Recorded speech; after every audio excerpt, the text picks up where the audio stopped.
Good morning to you. Anna, how are you?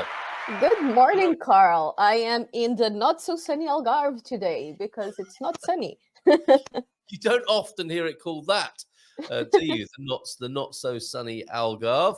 And of course, the final, the climax of your trip from the north to the south on the N2, which is sometimes called Portugal's Route 66. Are you happy with it being given that name? Actually, it's strangely the third longest road in the world, despite the fact that Portugal is not such a big of a country, and it only loses to the Route 66 and another road that I think it's in Russia, but I did read about it at the time. But given that, I don't think it's such a bad name. It's great, isn't it? Little old Portugal with the third longest road in the world. And I mean, its history is incredible, isn't it?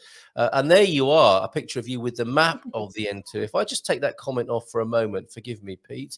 Look at that. It's like the spine of the country, isn't it? And it goes through all these important and amazing places.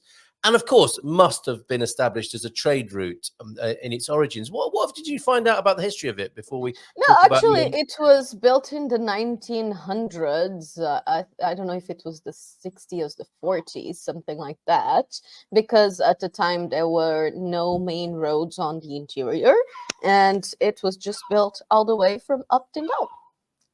Hold on a minute. I just saw your sleeve there. That's coming. Are you having? Is that an old piece of work there, or are you having it updated gradually No, each no, time? it's actually this part is like 8 years old, and this Oh, is it? part is like 4 years old. Yeah. Wow, that's quite incredible. Very beautiful. Thank you very much. Sorry to get so distracted like that. And it does. It's looking a bit windy there, as you say, in the It not so is. sunny I'm Algarve. actually It's going great. to, when I go back inside, I'm going to put a long sleeve because it's My not goodness. hot at all. Oh, right, amazing. Okay, so it's back to the N2, Portugal's Route 66. Then, and you say it has 100-year history. Is that what you said? Approximately thereabouts. It's not 100, but it's not too far from being 100 now. It's Okay. probably like 80 years or 70 years, something like that. No? Yep. And the original routes, the main, I guess, a main route for getting up and down and moving goods around Portugal, before all the A2, the A roads and the toll roads that we now use were built. How was it, generally speaking? And then maybe we could deep dive into a few of your highlights along the way. But generally speaking, how was your experience making your way from the north to the south of Portugal? I think it's a very interesting experience to have because you literally get to see all of the Portuguese landscapes. And I did make an effort along the trip to do all the typical cultural stuff and eat the local foods and all of that stuff. And it can very much be a course on Portugal in a way, Yeah. because you really get to see all the different locations. So you start in the north, in Minho, in Chaves, and then you go down to Trás-os-Montes, and then you go down to Ribatejo, then Alentejo, and then Algarve, and you see everything along the way. I would say the most scenic part, it's probably the Douro area because it's beautiful and it does go along the river and you see all the vineyards in a part. So it's very beautiful. Personally, the city that I was the most impressed with was Chaves. The Viseu. Yeah. Viseu is developing very well, and it's a very Interesting. beautiful city. I haven't gone there for a few years now, and it's really nice. Um, and the food is just good everywhere. I don't know how to pick. Well, tell us if I could encourage you to maybe. I know it's difficult, but pull some highlights out there. We've heard that your favorite town is Viseu, and I would love to hear more about the food. In the Viseu, I actually stumbled in a really cool restaurant when we were about to leave. And it was completely randomly picked because I just picked a place that was close to the N2 Road as we were leaving. And it just turned out beautifully because it was actually a restaurant from a quinta, a local lodging, and then they had some local products and so on. And they did use local products in the food. And it was really, really nice. I had urtigas espargos, not espargos, urtigas. But I can't remember the name. That thing you do like a stir fry of vegetables, espargado. Yes. Oh, okay. And Asparagus. Asparagus or not asparagus? no, asparagus are the like the long vegetables, and then Yes.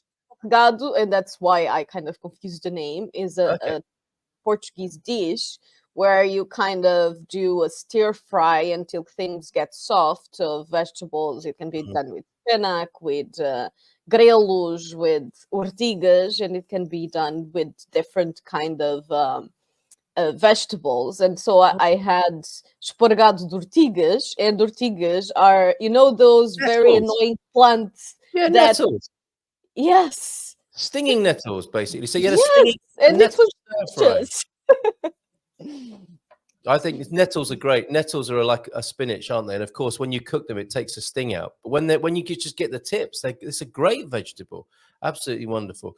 So let's just rewind a little bit, because I think you had a certain format, didn't you, for making this journey? You put a limit on the Yes. price of your accommodation, and you wanted to make sure you had a meal every day. And your Yes. mum, I think, was on the journey with you as well. And actually, just give me 1 second. I'm going to get my passport and my guides, and it's just here. Okay, all right. She's just popping off to get a prop to show us there. Carl, I hope you appreciate my ability to give you wood most morning. Well, yeah, have you sent me something else this morning, Pete? Yes, he has. More wood from Pete this morning. A bench. He's benchmarking. Very good. My benchmark, he says. Yeah, he's already made that joke for me. Thank you for setting it up. I'll just knock it down the fairway. Thank you very much, Peter. She's back again. You didn't need your passport, did you? Oh, that one. That's okay. the thing, the cool For a thing. moment. This is the EN2 passport. Where'd you get that And from? you can get it in any point throughout the EN2 in all the tourism points. I got it from Chaves, and it was actually sold out on the first tourism point. I had to go to a different one because apparently a lot of people do this. And you kind of stamp along the way as you Fantastic. go. So you see all the stamps that I have. Yes, that's wonderful. What a lovely keepsake of your journey. Yeah. And some places are like here, São Pedro do Sul, the road only goes for 2 miles. And if you want to go to the actual town, you have to make a detour. And I passed here, it was like 8 p.m. So I wasn't going to make a detour, and no stamp. But you remember it well, obviously. Oh, you've got lots of stamps in there. Yes. That's like I Yes, spy for kids, isn't it? it's 35 freguesias, so it's a lot of them. So I have this cool one with a picture. That's amazing. Yeah. Love that. And this one is the Centro Geodesic. They had these ones with like 3D ones. See? That's brilliant. Absolutely brilliant. Love that. Yeah. Okay, and so And so it goes all the way to Faro. all the way then. So sorry, remind us then. You've ended up in the Algarve. Where did it start? What's the starting point? It starts in Chaves and Yeah. ends in Faro. Okay, Chaves to Faro there it is, the spine of Portugal. Yeah. It's like and it's 739 kilometers. Right, and so how long did you give yourself to do that? And can you tell us a bit more about the parameters of your trip, your budget, and that sort of thing? Yes, so I did it in 16 days because I counted the first day as day 0. So on my, if you follow the Instagram, it finished on the day 15, but the first day was day 0. So it's technically 16 days. Yep. And in the places, in the bigger towns, I always stayed for 2 nights because I wanted to have the whole day to check the town. And one of my goals was to stay in places in nice hotels and nice lodgings that costed less than 100 euros per night. Because one of the goals for this trip was to showcase the affordability and the diversity of Portugal, and that there is so much more to Portugal than Lisbon, Porto, and the Algarve, and there are absolutely beautiful places along Portugal, and many of them are extremely affordable. Some of them even surprised me. Is that right? What's an example of that? What the value? Well, see, this is my original guide, so I have all I handwritten everything that I wanted to visit, and then I have like the little mark saying that whether or not I got to do it. Yes. And in years to come. Yes. And my two favorite places when it came to lodging was in Pedrógão Pequeno, that apparently already belongs to Sertã, which was a surprise because I thought I would get the stamp from Pedrógão Grande. It doesn't, it's from Sertã, so I had to go back. Anyway, I spent 67.6 euros in a 4-star hotel. And their website is terrible, so I wasn't having very high expectations for that. And the hotel is absolutely amazing. Like, they have spa, interior pool, exterior pool, and the most amazing view. The rooms are a bit outdated but good, but 67.5 euros. Very, very good indeed. And that's with breakfast. Is it? I mean, this is an area. That's incredible. I mean, this is an area we're hearing about via Steve and Paul Rees as well. The amazing things going on there. And to get that sort of value is absolutely wonderful. So your budget was 100 a night and a little bit of a saving there, 100 a night for the accommodation. Yes, but then again, that's impossible in the Algarve. So when I got to the Algarve, I spent 140 a night. Okay, well, that's an interesting difference. But what seems to be happening here is they could, because they're on the N2, on the Route 66 of Portugal, they could take advantage of that and really inflate the prices. But that's not happening, certainly not in Pedrógão. No, not at all. I think that most of the people that do the EN2 don't do it because it's on the go. It's not, it wasn't one of the reasons I wasn't really willing to stay in high-end hotels is because I would be mostly spending time outside and exploring places. The hotels would be mostly to sleep in and rest a bit. Of course, if it had some extras, it would be nice, but it didn't make sense to stay at a 5-star resort for just to sleep in. Right. But so I made that goal of something affordable. But like I was saying, in this location, I actually had a lot of places that costed me on that range. I have here on my guide, like Chaves, it costed me 158 for 2 nights, and I got a superior twin room, so it was also like 70. That didn't make it to 80. So under 80 euros a night, and I stayed at the Fort Hotel, which is a historical one, and it was really cool. And then in Vila Real, actually, the Vila Real one was the most disappointing. That I spent 100 euros a night, and it was a modern hotel, but it was terribly designed. So the rooms were terribly impractical, and they kind of used really cheap materials. So even though it was just built 2 years ago, our sink was leaking. There was a bunch of damage from infiltration, and it was like, why are people so cheap? Anyway. Yeah. Oh, that's a shame. That's a shame. But generally speaking, it sounds like you've had the most incredible experience. Yes, yes. What about food then? What was your food budget? I didn't really have a food budget. I did the different things, and right now I don't eat a lot, so I say that we are 1.5 persons, and generally a dose for one person is enough, but it depends, of course, on how much you eat. And as you know, especially in the north, often a dose is more than enough for 2 people, even 2 people that eat normally.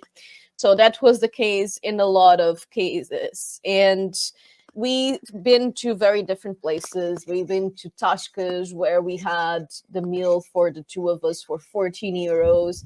And we've been to the Vidago Palace Hotel, where we had a meal for, I think it was 36 euros. But we did have like the simpler things like salad and soup and that kind of thing. But then again, it's a 5-star hotel. So it was a bit all over the place. I think the most expensive meal we had was 47 euros, but it was seafood. Okay. Yeah, very good. And I'm sure it was delicious. Yes, on that note, it's good to see you here this morning, Chris, Capricorn Chris. The Percebes Festival, very special almost like a science fiction sea creature, the Percebes. The festival is happening in Vila do Bispo. It starts today. Yum, yum. Good to see you here this morning, Chris. And a question that's come in from Sarah, of course, who cycled the N2. We covered that when you did that, of course, Sarah. That's when I was living from Chaves, there was a couple that was going to do that. And I was like, they are brave. They are very hardcore. brave. Yes, just like the Germans. Do you have any favorite funny town names? We liked Malpartida. It's a bad departure, and the Alto de Lamas, or the Lama Oh, Heights. I remember when I was leaving Viseu, I couldn't picture it, but there was a place that we found hilarious because there was one of those signposts with two names. One of them was Forca, and the other one was Max era Forca. It was like two execution names, and it was like the beheading and the hanging. It was something like that. Yikes. Okay. Not the warmest of welcomes. And we're like, okay, that's dark. Wow. So any other surprises then? I mean, what's fascinating is that many Portuguese people I speak to obviously love their country. They love where they're from. There's a great sense of patriotism. And you find out, you talk to people, say, have you been to Tamar? And they say, no, never been to Tamar. Or they haven't been to this place or that place, which all the tourists go. But Portuguese people themselves don't necessarily go to all of these different places because it's pretty great where they live. Did you have any nice surprises like that? Did you get to see a lot of places you hadn't been to before? I think the only town I never had been to before was Vila Real, but I am a bit of a unique case because my father always made it a point that we had to know our own country. And even when I was young, we did a lot of tourism inside of Portugal, and he would take us to all of these places. So I think the only town I actually never been to was Vila Real. But many of these things I've been many, many years ago. So it was nice to see the difference and to visit some things again, like 15, 20 years later.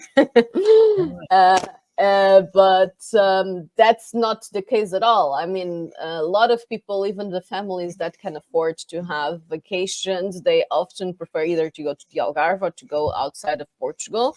Yes. It's not so common, especially for families, to do tourism inside of Portugal. And I think it's a shame. We have a lot of nice places that even a lot of our museums are free and are very didactic for, I don't know if that's the right word. In Portuguese is didactic when I'm just doing the right translation, direct translation, but it's like very interactive and very enriching with useful information and can be great traveling with kids. Yeah, incredible.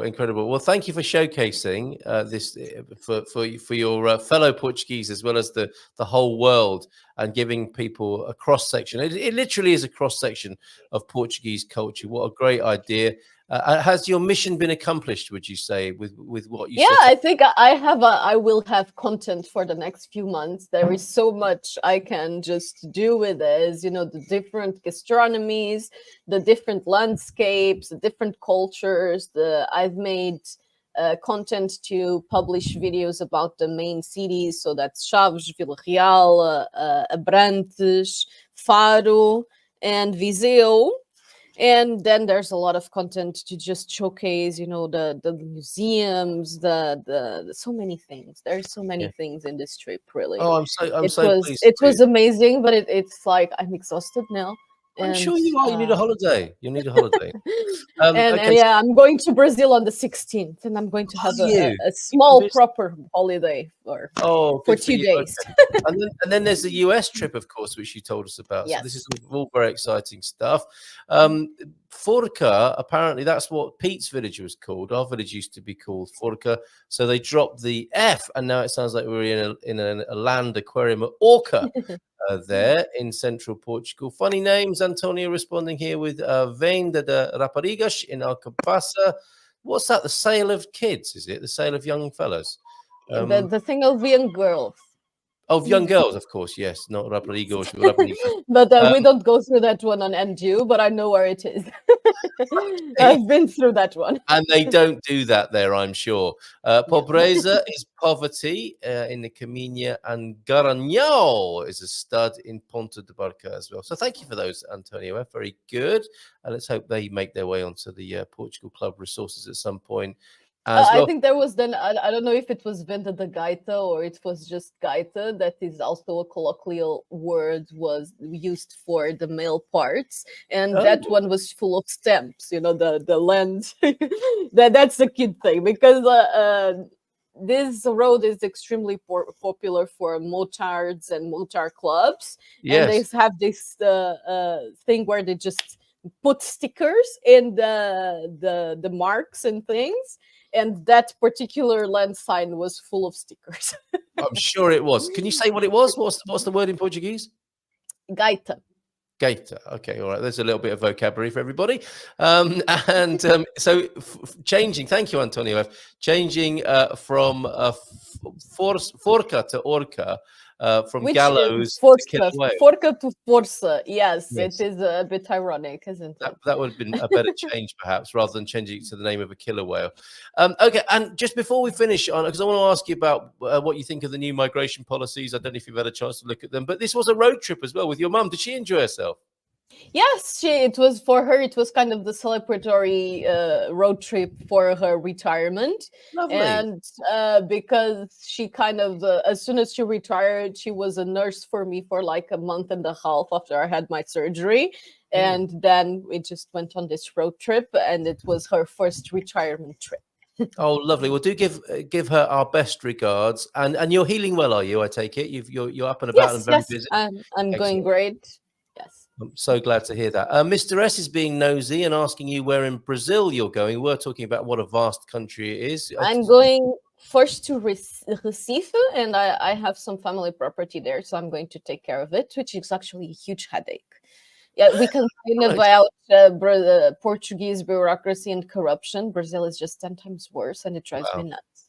Good luck with that. I will have a small vacation during the time because my lawyer because I'm going on the 16th. And my lawyer only comes on the 19th. So those 3 days, I'm going to have a proper vacation. You're going lawyered up. Wow. Okay, well, good luck with that. No, we have a lawyer taking care of things in Brazil because none of us live there. Wow. Okay. Well, have a great trip. Have a good rest. And I hope you are able to resolve those issues over there. Before you go this morning and before we go into the weekend, our bon fin semana here in Portugal, what did you make of the new migration? I mean, this affects your business and how you help people. It looked like the changes, the 41 measures that were produced and shared on Monday were pretty favorable, right? Positive. I haven't had the time to look at them because this has been just running around. And I did have work meetings and stuff in between, but it's just like, no, I didn't have the time yet, but I will be looking at that and giving an opinion. Yeah, please do, because I think it is favorable, generally speaking. Well, they're making the right noises because, of course, whether or not these things are implemented and how quickly they're implemented is always remains to be seen. But it's as though the government are making the right noises. The key word they used was dignity, to help people get their decisions quicker and to have their processes more efficient. And they're incentivizing IMA with payments. The staff at IMA are going to be on bonuses if they work more quickly and process more people. Do you think that's a good idea, Anna? Well, I don't know if the problem is the workers' efficiency or the lack of workers, so I'm not so sure that will work that well, but it's still a positive incentive. Yeah, we shall see. We shall see. Okay, so all of your reports from the EN2 journey, a lovely thing to have done. Yeah, I've put them on the highlights. Yeah, they're probably not going to be there forever, so do take a look. And then I'm going to do a YouTube video just recapping everything and with the structure and showing all the stamps and that stuff. And yes, like I said, a lot of content to come from this trip. Well, I absolutely love it. Thank you very much for being with us this morning and sharing that with us, your journey there. More at Instagram /SavvyCat Realty there. Anything else you want to tell us? I know you've been busy. We found out exactly why, but what's happening in the business? Is there anything we can help you with? Is there anything you want to share before you go? Well, yeah, I'm still trying to structure my whole US trip thing, and I'm going to Oh, stay okay. there for a while. Yep. And that's, of course, will be a challenge because the team will have to be more or less self-sufficient, although I will still be present. Mm. But I think my biggest challenge right now is to figure out how to place myself in the US market. And the one of the goals for that is exactly to try and have more direct interaction with the people that want to come to Portugal, as I feel that more and more there is noise and more people in the digital world, and it's important to try and do different types of communication.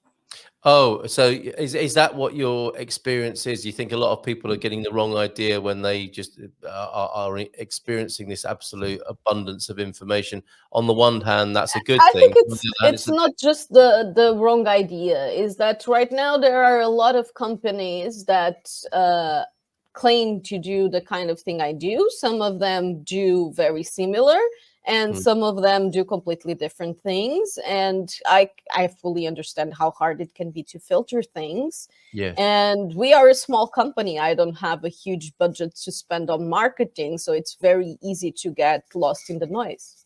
Yes. Yeah, absolutely. Okay. So doing your best to get through the noise and be a useful Yes. filter for people. All the best with your trip to the United States. And I'm hoping we'll stay in touch while you're there. The time difference will make Mhm. obviously be a little bit critical with that.